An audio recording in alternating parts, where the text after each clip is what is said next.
There is nothing in the world so irresistibly contagious as laughter and good humor.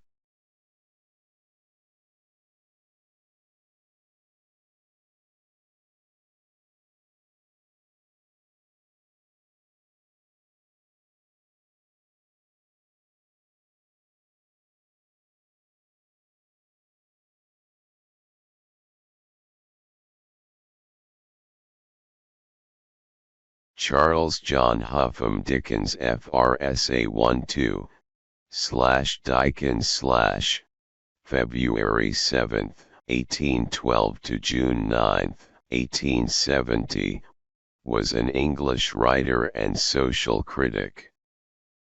He created some of the world's best-known fictional characters and is regarded by many as the greatest novelist of the Victorian era. His works enjoyed unprecedented popularity during his lifetime and, by the 20th century, critics and scholars had recognized him as a literary genius.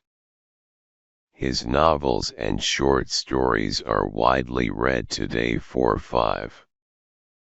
Born in Portsmouth, Dickens left school at the age of 12 to work in a bootblacking factory when his father was incarcerated in a debtor's prison. After 3 years he returned to school, before he began his literary career as a journalist.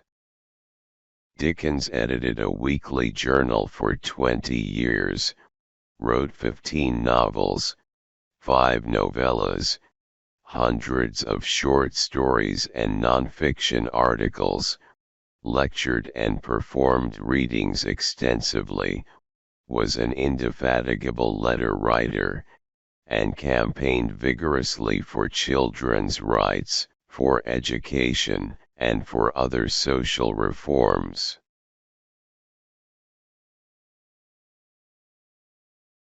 Charles Dickens quotes, read Dickens 50 Mo's.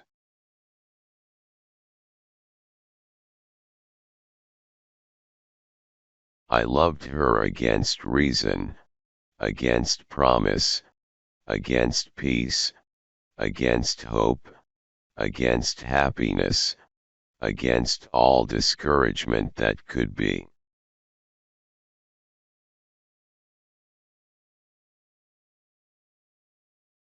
Suffering has been stronger than all other teaching, and has taught me to understand what your heart used to be. I have been bent and broken, but, I hope, into a better shape.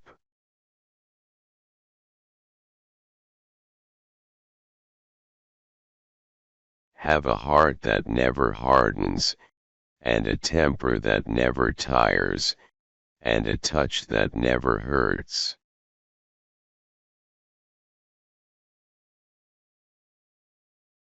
A wonderful fact to reflect upon, that every human creature is constituted to be that profound secret and mystery to every other.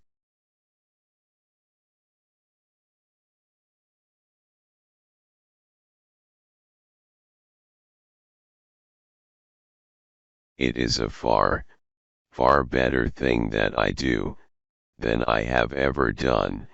It is a far, far better rest that I go to than I have ever known.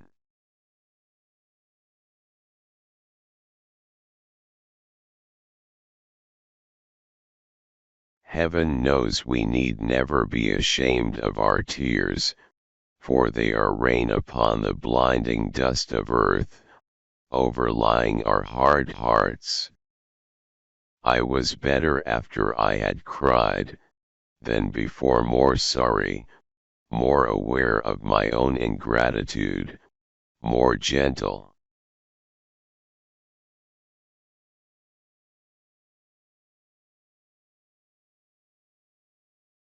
And oh, there are days in this life, and worth death.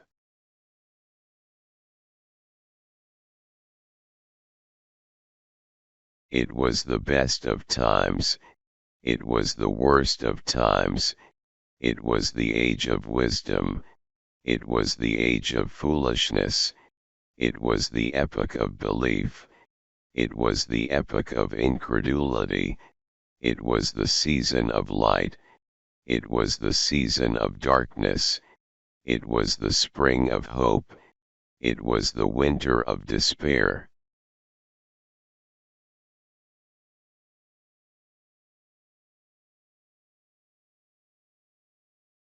The pain of parting is nothing to the joy of meeting again.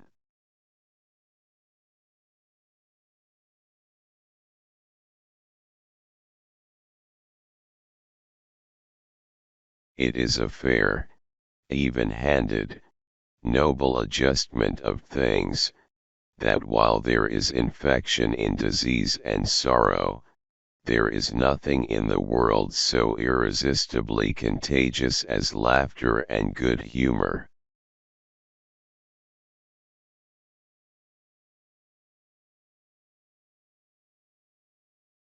Love her, love her, love her. If she favors you, love her. If she wounds you, love her.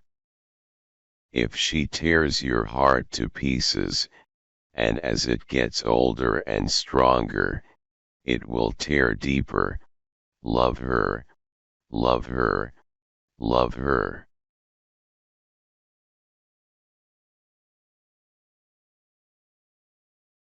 I wish you to know that you have been the last dream of my soul.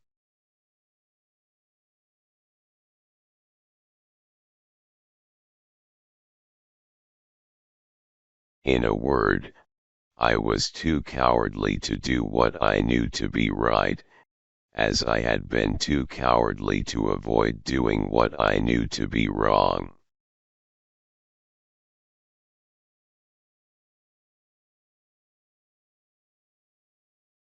To conceal anything from those to whom I am attached, is not in my nature. I can never close my lips where I have opened my heart.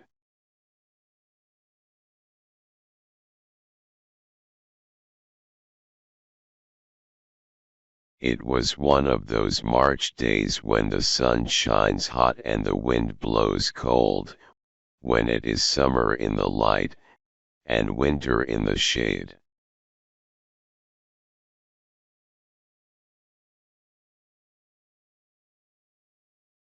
Out of my thoughts? You are part of my existence, part of myself. You have been in every line I have ever read, since I first came here, the rough common boy whose poor heart you wounded even then. You have been in every prospect I have ever seen since, on the river, on the sails of the ships, on the marshes, in the clouds, in the light, in the darkness, in the wind, in the woods, in the sea, in the streets. You have been the embodiment of every graceful fancy that my mind has ever become acquainted with. The stones of which the strongest London buildings are made, are not more real, or more impossible to displace with your hands, than your presence and influence have been to me, there and everywhere, and will be. Estella, to the last hour of my life, you cannot choose but remain part of my character, part of the little good in me, part of the evil. But, in this separation I associate you only with the good, and I will faithfully hold you to that always, for you must have done me far more good than harm. Let me feel now what sharp distress I may.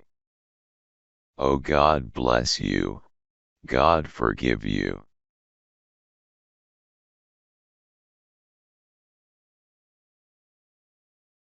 reflect upon your present blessings, of which every man has many, not on your past misfortunes, of which all men have some.